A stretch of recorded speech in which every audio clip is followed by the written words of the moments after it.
Hello. In today's video, we are going to be discussing the differences between Fox 1, 2, and 3. I'm sure in videos or movies you've heard the phrase Fox 3 or something like that. Fox 3! Fox 3! And it isn't just a little catchphrase pilots say. It has meaning.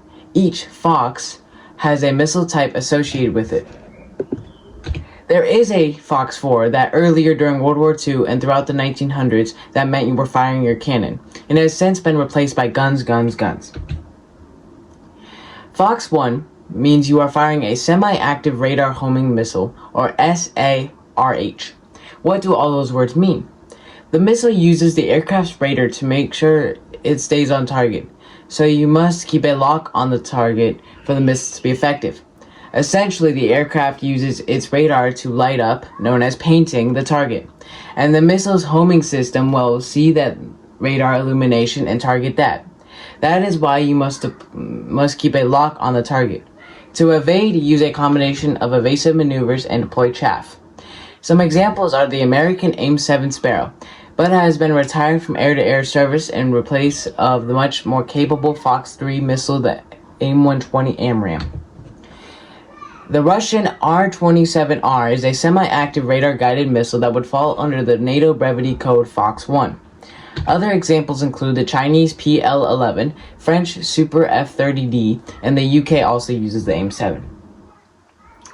Fox 2 is a type of missile that is heat-seeking, otherwise known as infrared-guided missile.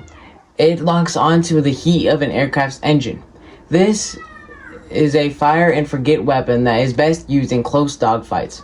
Because this missile is not radar-guided, you must make sure there are no friendlies are near, as the missile cannot differentiate between hostile and friendly, so it may go for your ally's aircraft instead of its intended target. For better probability of a successful hit, it is best to shoot when your enemy's aspect is cold. This means that their nose is pointed away from you, so the engines are pointed at you. But the later variants of the AIM-9 Sidewinder, the American heat-seeking missile, are all aspects, so no matter what direction. But it is still best to aim during the cold aspect if possible. The best countermeasure is going to be flares, which are essentially bursts of light and energy that catch the missile's attention. Another evasive maneuver is on clear days to fly across the sun apparent to the missile's direction. The missile can technically lock onto the sun, losing interest in you. Although the AIM-9X has a countermeasure to this classic move, it actively realizes the sun is way too big to be an enemy aircraft and is actually smart enough to continue after you. Some examples of this are the AIM-9 Sidewinder is America's reliable heat-seeking supersonic missile that is great for close engagements. The Russian R-73 is their counterpart, and then other examples are going to include the Chinese PL-10, the French Magic R-550, and the British AIM-132 ASRAAM. Fox 3. These are your heavy-hitting fire-and-forget missiles. These missiles have their own full-fledged radar systems. Unlike the Fox 1, they can be fired and forgotten about. Another thing about this missile is it can be fired from a great distance as long as you keep a lock on it until you reach the missile's pitbull range. The pitbull range is basically the distance from the target the missile must reach before its own radar takes over. Once you're in that range, you can fire and forget.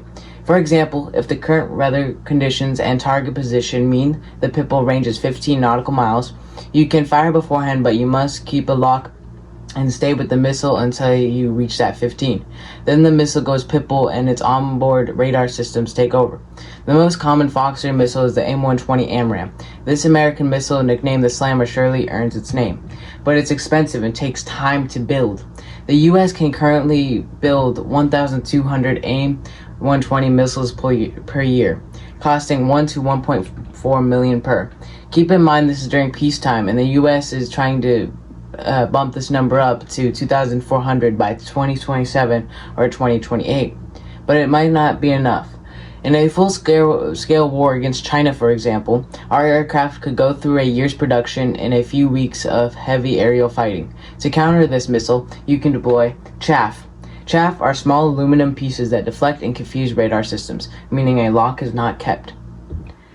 I seriously hope you learned something from this video. Even though it may not look like it, it does take time and effort to make these videos. They aren't great, but I hope you enjoy them, and make sure to drop a like. Comment any video ideas you have down below. Have a good day.